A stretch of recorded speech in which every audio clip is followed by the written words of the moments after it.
Efisiensi anggaran yang telah diteken Presiden Prabowo Subianto diharapkan mampu dirasakan manfaatnya oleh masyarakat.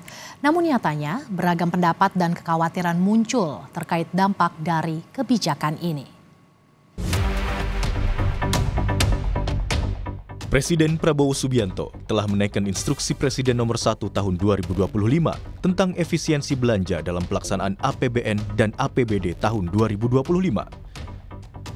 Dalam keputusan itu, Presiden Prabowo meminta jajaran pemerintah pusat dan daerah untuk menghemat anggaran hingga 306,7 triliun rupiah. Perjalanan dinas dikurangi, potong setengah. Dengan setengah kita bisa menghemat 20 triliun lebih. Kalau kita hitung 20 triliun, berapa puluh ribu sekolah, gedung sekolah bisa kita perbaiki.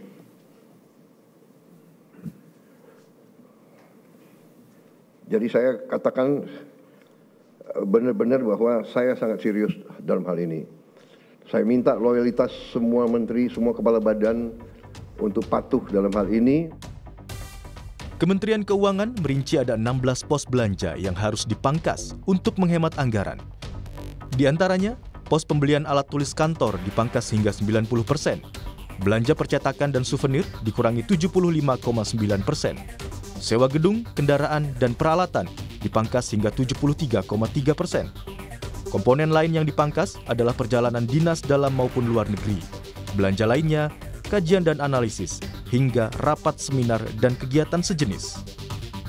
Pos belanja kementerian dan lembaga yang juga terdampak diantaranya anggaran untuk jasa konsultan dikurangi hingga 45,7%. Honor output kegiatan dan jasa profesi dipangkas 40%. Lalu, infrastruktur, pengadaan peralatan dan mesin, diklat dan bimtek, lisensi aplikasi, bantuan pemerintah, hingga pemeliharaan dan perawatan. Menteri Sekretaris Negara Prasetyo Hadi menyebut sebagian dana hasil penghematan akan digunakan untuk memperluas jangkauan penerima manfaat program makan bergizi gratis. Bapak Presiden merasa juga ingin sesegera mungkin untuk itu bisa menerima manfaatnya lebih banyak, ya, lebih merata lagi. Nah, tentunya di situ ada konsekuensi, mungkin kita memerlukan penambahan biaya. Nah, sehingga dari hasil penghematan yang kemarin kita lakukan, pemerintah lakukan, ya, ada kemungkinan juga nanti akan diprioritaskan juga untuk menambah program makan bergizi. Yang juga jadi pertanyaan publik terkait efisiensi soal pelayanan publik dan gaji ASN. Istana memastikan pemerintah akan membayarkan gaji ke-13 dan ke-14 bagi aparatur sipil negara. Serta pemerintah tak akan memotong anggaran terkait pelayanan publik hingga bantuan sosial.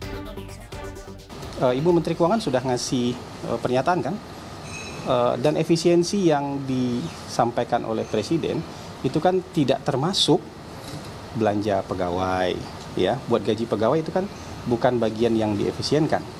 Jadi gaji ke-13 sama THR itu merupakan hak dari para pegawai negeri dan itu akan dibayarkan. Menteri Keuangan kan sudah juga memberikan pernyataan soal itu.